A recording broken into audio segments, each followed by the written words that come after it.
దేవుడు ఎవరు, దేవునికున్న గుణ లక్షణాలు ఏంటి, దేవుడి మానవుల పట్ల ఉన్న ప్రణాళిక ఏంటిది, మానవుణ్ణి దేవుడు ఎంతగా ఏ విధంగా చూస్తున్నాడు, అసలు ఎలా చూస్తున్నాడు, ఒకవేళ చూస్తే అతనిని ఏ విధంగా ప్రేమిస్తున్నాడు, ఒకవేళ ప్రేమిస్తే అతనికి ఏమి ఇవ్వగలడు, ఒకవేళ ఇస్తే ఎంతగా ఇవ్వగలడు. ప్రైజ్ ది లార్డ్, హల్లెలూయా. ఇవి మనం తెలుసుకోవాలి. ఎందుకు అంటే మనం తెలుసుకోకపోయినాం అనుకోండి, ఇప్పుడు చూడండి మీకు ఒక మాట చెప్తాను. ఇప్పుడు మనం కూరగాయలు తింటున్నాం అనుకోండి, పలాని కూరగాయ తింటే ఏం జరుగుతుందో మనకు తెలుసు. ఇప్పుడు చాలామంది ఉన్నారనుకోండి, గోంగూర తిన్నారనుకోండి, వాళ్ళకి ఏమవుద్ది, ఎలర్జీ వస్తుంది. కొంతమంది సొరకాయ తిన్నారనుకోండి, ఎలర్జీ వస్తుంది. కొంతమంది కాకరకాయ పడదు. అంటే కాకరకాయలో ఒక గుణలక్షణం ఉంది, సొరకాయలో ఒక గుణలక్షణం ఉంది, యాపిల్ కాయలో ఒక గుణలక్షణం ఉంది, అరటికాయలో ఒక గుణం ఉంది. ఇలా చూసుకుంటూ పోతే ఒక మాంసంలో ఒక గుణం ఉంది, చేపలో ఒక గుణం ఉంది.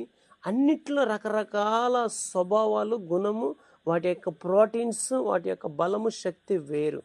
అలానే అవి తింటున్న మన బాడీలో అవి ఇంప్లిమెంట్ అవుతాయి.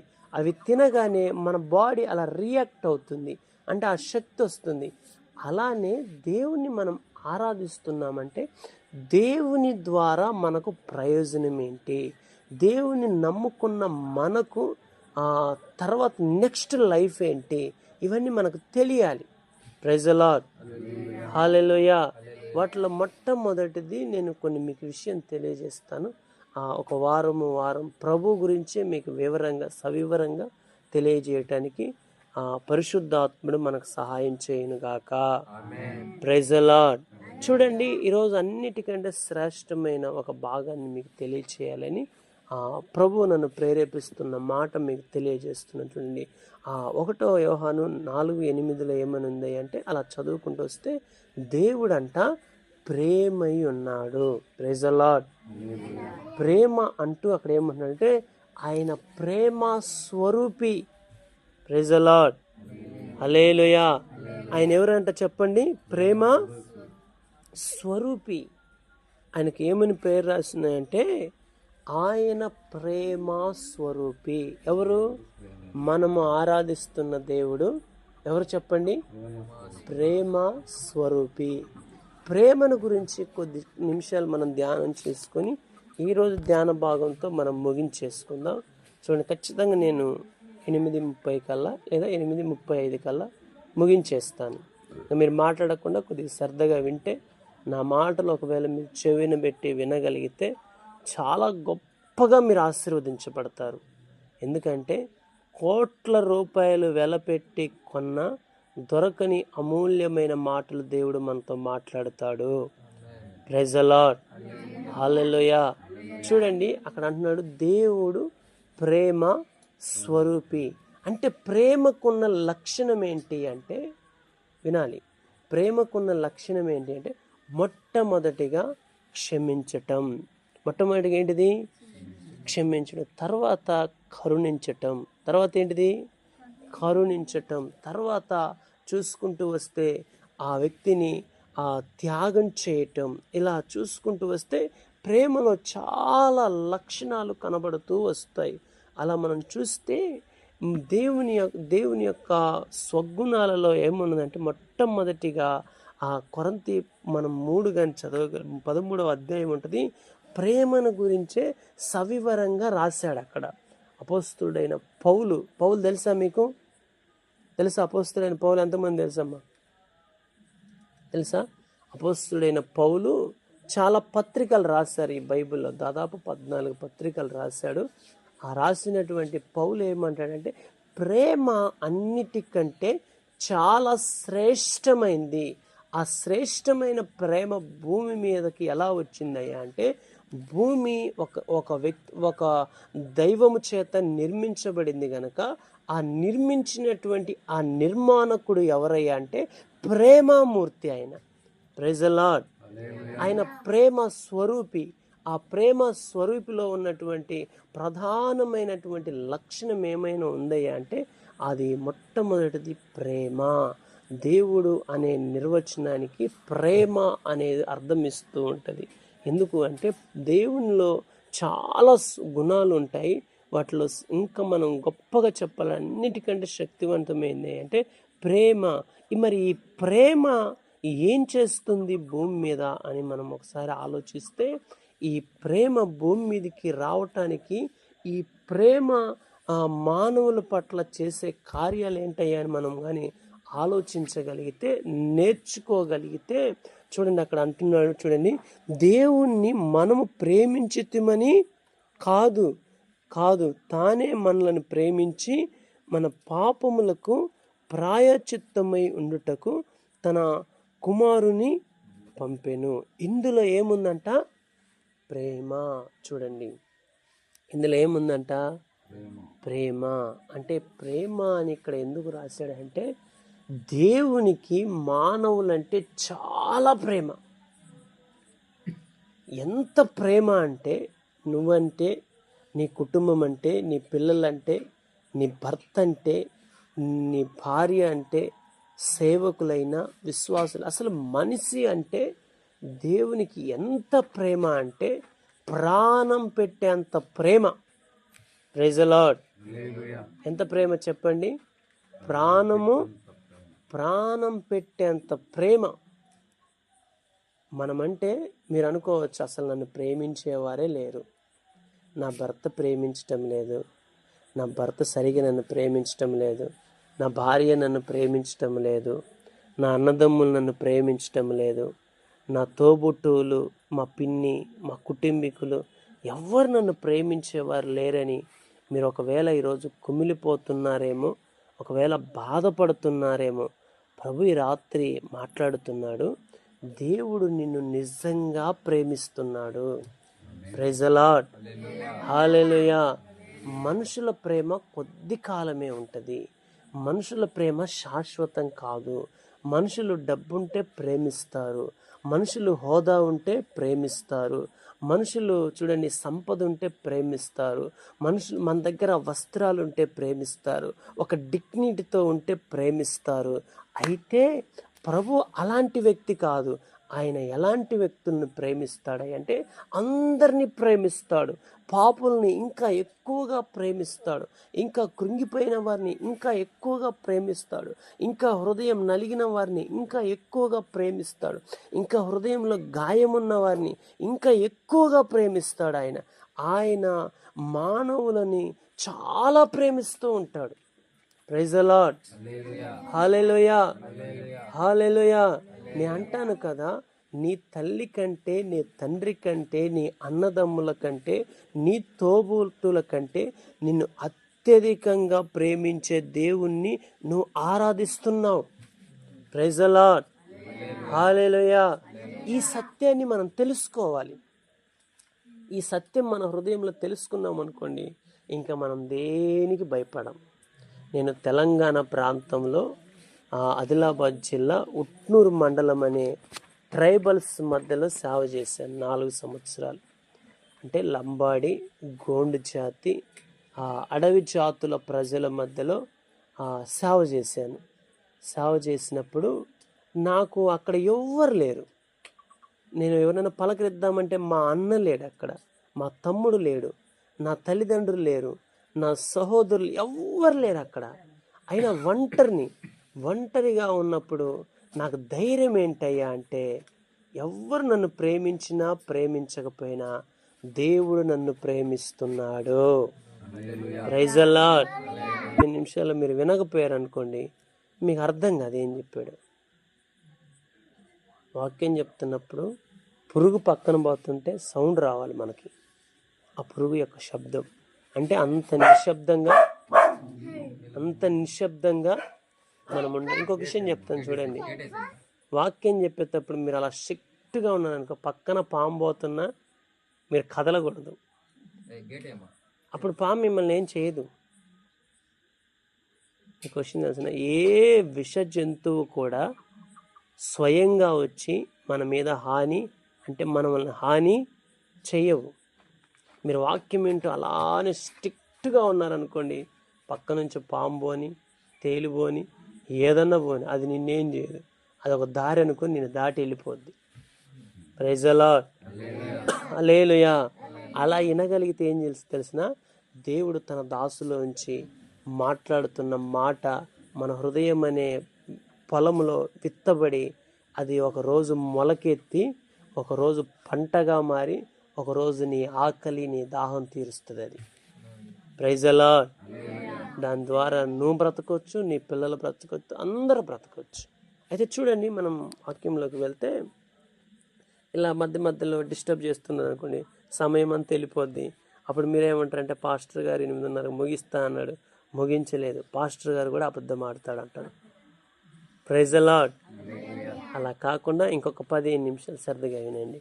ఇప్పుడు చూడండి, అక్కడ నేను ఎవరు లేకపోయినా ఒకే ఒక ధైర్యంతో నేను సేవ చేయగలిగాను. ఏంటి అంటే అక్కడ నేను చదువుతున్నప్పుడు దేవుడు నాతో మాట్లాడేది ఏమంటే, మనము ఆయనను ప్రేమించుతామని కాదు, కానీ ఆయనే మనల్ని ప్రేమించి ఏముంది తన అద్వితీయ కుమారుని ఏమని చేశాడు అక్కడ, మన పాపములకు ప్రాయశ్చిత్తమై ఉన్నటకు తన కుమారుని పంపెను. ఇందులో ప్రేమ ఉన్నది. Praise the lord.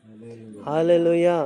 చూడండి అక్కడ ఏమంటున్నాడు, తన కుమారుని పంపాడు. ఆయన తండ్రి పైన ఆకాశంలో ఉన్నాడు, భూమి మీద ఎవరున్నారు, కుమారుడు వచ్చారు.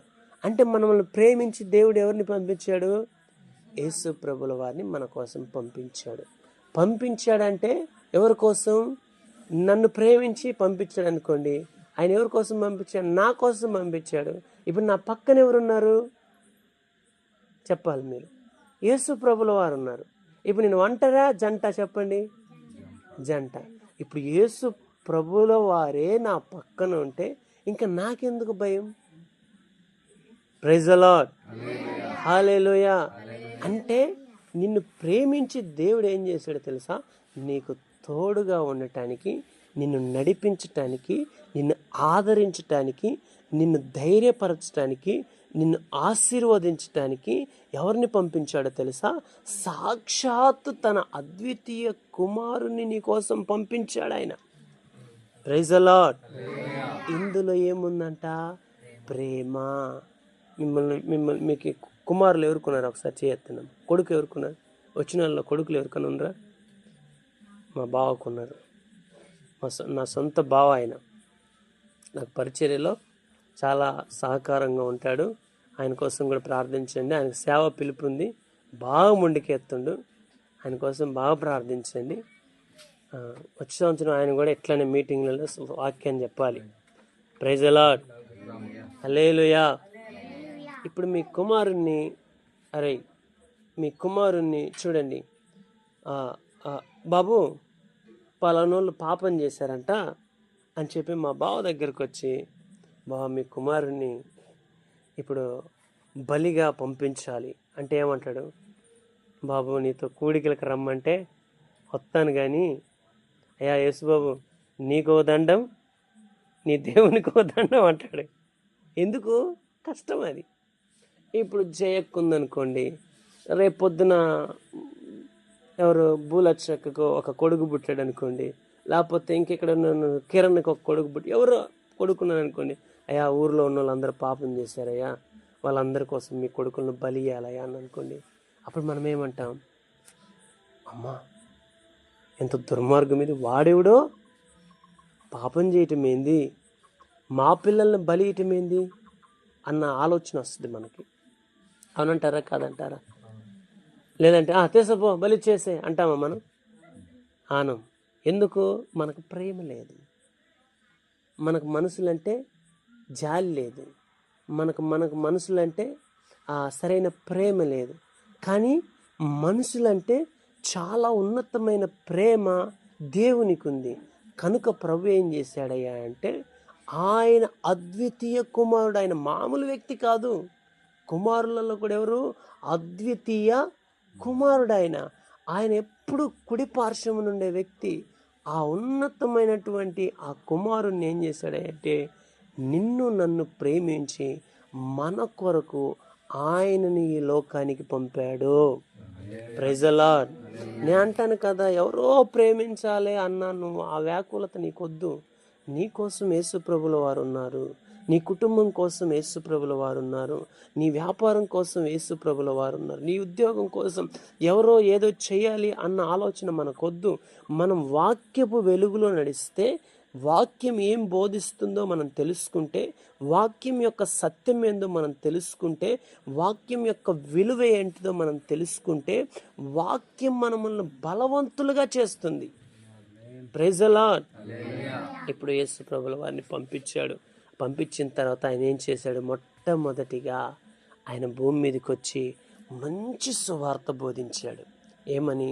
పరలోక రాజ్యం సమీపించింది, మీరు మారు మనసు పొందండి అన్నాడు. అక్కడక్కడికి వచ్చి దెయ్యాలను వెళ్ళగొట్టాడు, అక్కడక్కడ రోగుల్ని స్వస్థపరిచాడు. అక్కడక్కడ చూడని మనం చూసుకుంటూ వస్తే అలా ఆయన జీవన విధానం అంతా చూసుకుంటూ వచ్చి చివరికి ఆయన నీ కోసం పంపించబడ్డ వ్యక్తి ఆయన తిరిగి ఏమయ్యాడో తెలుసా? నా పాపముల నిమిత్తం ఆయన బలైపోయాడు. Praise the Lord. హల్లెలూయా.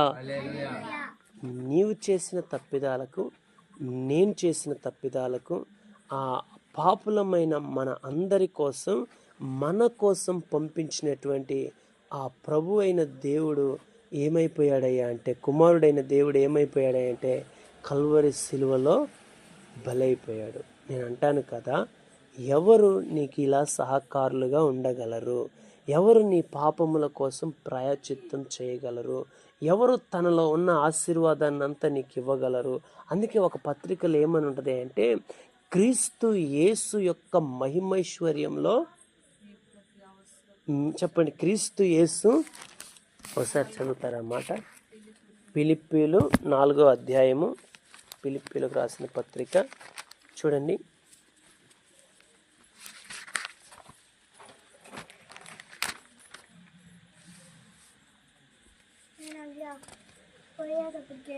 నాలుగు 18 ఒకసారి చదవండి. క్షమించమ్మా, 18 కాకుండా 19 చదవండి.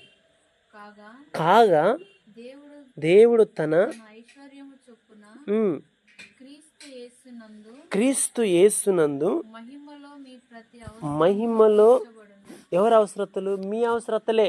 చెప్పుకోండి, నా అవసరతలు అని చెప్పండి, గట్టిగా చెప్పండి. దేవుడు చూస్తున్నాడు, ఈ వాక్యం నువ్వు వింటున్నావు, దేవుడు ఖచ్చితంగా నీ అవసరతలు తీరుస్తాడు. ఆమేనండి, గట్టిగా ప్రభుకు ఒకసారి గట్టిగా హల్లెలూయా చెప్పండి. ఇంకా కొంచెం గట్టిగా హల్లెలూయా చెప్పండి.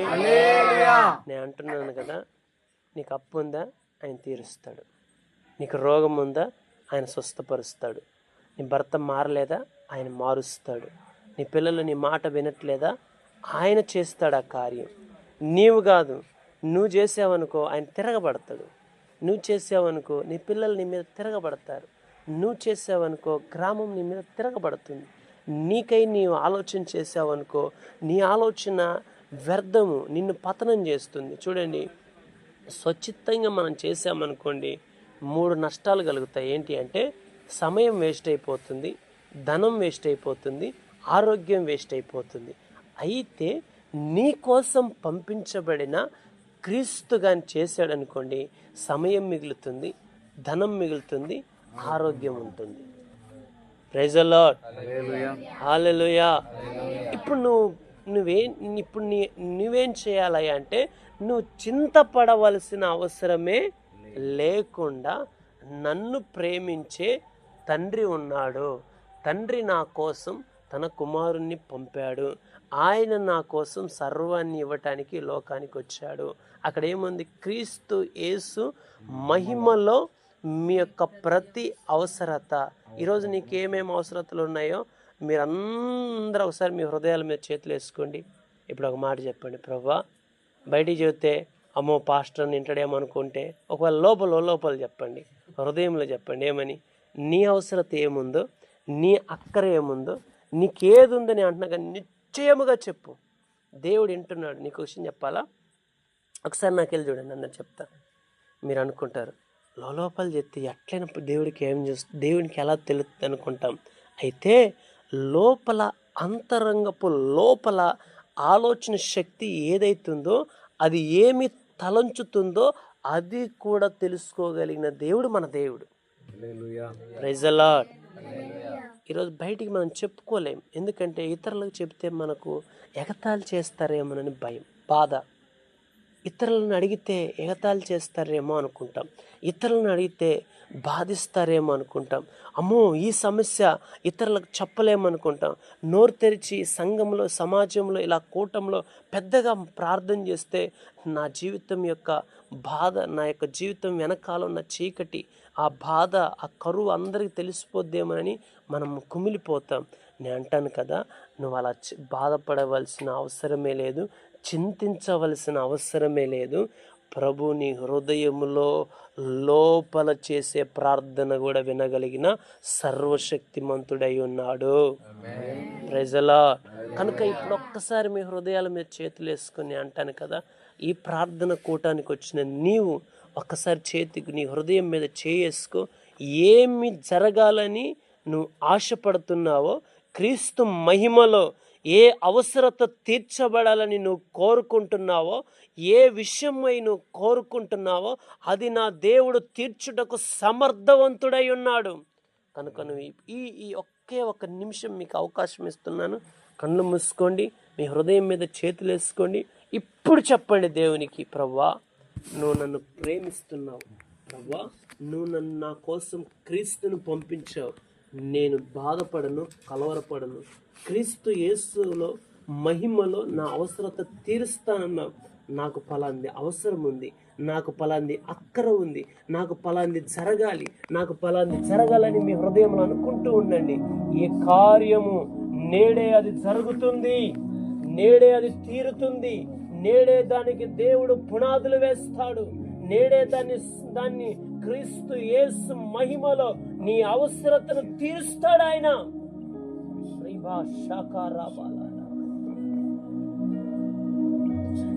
ఆయన ఎంతగా నిన్ను ప్రేమిస్తున్నాడో నువ్వు తెలుసుకోవాలి. ప్రియమైన సహోదరుడా, సహోదరి, మోకరించిన అందరం మోకరిద్దాం, అందరం మోకరిద్దాం, అందరం మోకరిద్దాం. దేవుడు ప్రేమై ఉన్నాడు.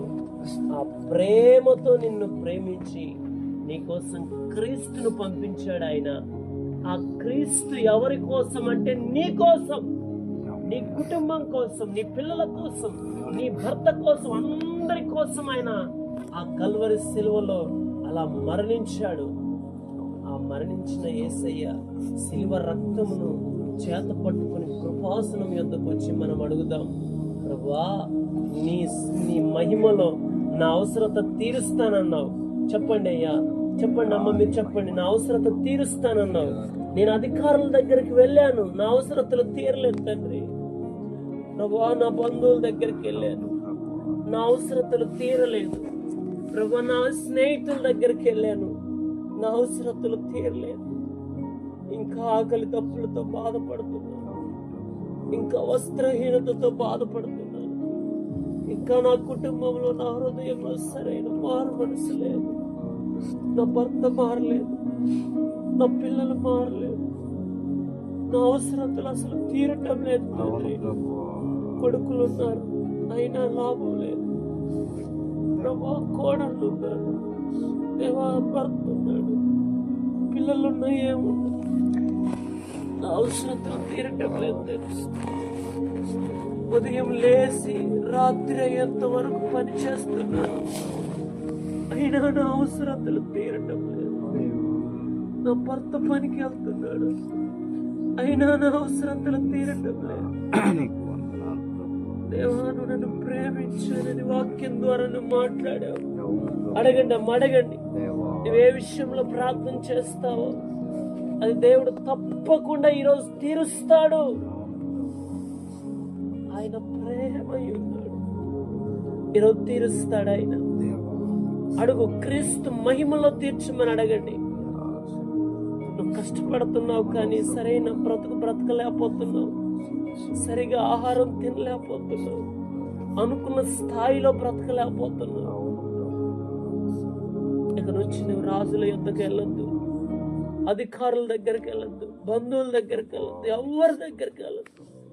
నిన్ను ప్రేమించిన క్రీస్తు నీకు తోడుగా ఉన్నాడు. ఆయన నీ కోసం పంపించాడమ్మా. అయ్యా, నీ కోసం వచ్చాడు ప్రభు. నీకోసమే ఆ కల్వరి సిలువ, నీకోసమే ఆ కొరడా దెబ్బలు, నీకోసమే ఇవన్నీ కూడా. వేరొకరిని ఆశ్రయించవలసిన అవసరం లేదు, వేరొకరి దగ్గరికి వెళ్ళవలసిన అవసరం లేదు. మన ప్రభు సంపదలుగానే ఉన్నాడు. ఆయన తన బిడ్డలను అత్యధికంగా ప్రేమిస్తున్నాడు. ఈ రాత్రి నువ్వు ఆయన పాదాలు పట్టుకోగలిగితే, ఈ రాత్రి ఆయనకి నీ విన్నపం చెప్పగలిగితే, అమ్మా మీరు మనసారా ఖచ్చితంగా ఈ రాత్రి మీరు చెబితే, ఇది నా సమస్య యేసయ్యా, ఇది నా బలహీనత యేసయ్యా, ఇది నా అవసరత యేసయ్యా, ఇది నా అక్కర తండ్రి అని నువ్వు చెప్పగలిగితే, నిశ్చయముగా ఈ రాత్రి నువ్వు విడుదల పొందుతున్నావు. ఈ రాత్రి నువ్వు ఆశీర్వాదం పొందుకుంటున్నావు.